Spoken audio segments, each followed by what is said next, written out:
Hi friends, welcome to HM wall. ఈరోజు మన special వచ్చేసి కారం అన్నం. ఇది నేను నైట్ మిగిలిపోయిన రైస్ తోటి తయారు చేశాను. అయితే మీరు కూడా వన్స్ ఇది ట్రై చేయండి.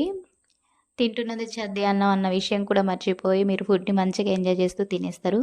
దీని తయారీ కోసం ముందుగా ఒక బౌల్ తీసుకొని దాంట్లో మిగిలిపోయిన అన్నం వేసి కొంచెం కారం ఉప్పు వేసి మంచి కలుపుకోవాలి. ఎక్కువ స్పైసీ తినగలిగిన వాళ్ళైతే కారం కొంచెం ఎక్కువగానే వేసుకోండి, తినలేని వాళ్ళు తక్కువ వేసుకోండి. తర్వాత ఒక కడాయి పెట్టుకొని దాంట్లో ఆయిల్ వేసుకొని కొంచెం జీలకర్ర, పల్లీలు, నేను క్యాషు కూడా యాడ్ చేసుకున్నాను, ఉంటే వేసుకోండి లేకపోతే స్కిప్ చేయొచ్చు. పల్లీలు అయితే వేసుకోండి.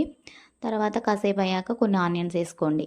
ఇవి లైట్గా వేగాక ఆనియన్స్తో పాటు పల్లీలు, క్యాషు వేయించుకుంటే అవి మాడిపోవు అనమాట. ఓన్లీ అవి అయితే మాడిపోతాయి. కాబట్టి మీరు ఆనియన్స్తో పాటు వేయించేసుకోండి. ఇవి కొంచెం బ్రౌన్ షేడ్ వచ్చిన తర్వాత కరివేపాకుని యాడ్ చేసుకొని మంచిగా వేయించుకోండి.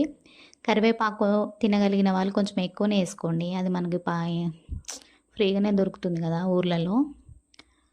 మన కంటికి కూడా చాలా మంచిది కరివేపాకు. సో ఉంటే కొంచెం మరింతనే వేసుకోవడానికి ట్రై చేయండి. తర్వాత నేను కొంచెం పసుపు, జింజర్ గార్లిక్ పేస్ట్ కూడా యాడ్ చేసుకున్నాను. మీకు ఇష్టం ఉంటే జింజర్ గార్లిక్ వేసుకోండి, లేకపోతే స్కిప్ చేయండి.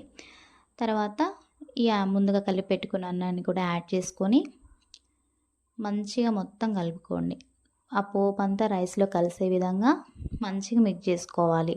ఒక 2 మినిట్స్ అట్లా లో ఫ్లేమ్లోనే చేసుకోండి, మరీ ఎక్కువ మంట లేకుండా. మనకి ఇక్కడ మంచిగా ప్రోటీన్ సోర్స్ కలిగిన క్యాషు, గ్రౌండ్నట్స్ ఉన్నాయి కాబట్టి మనం కొంచెం అన్నం తిన్నా కానీ మన స్టమక్ అనేది ఫిల్ అయిపోతుంది.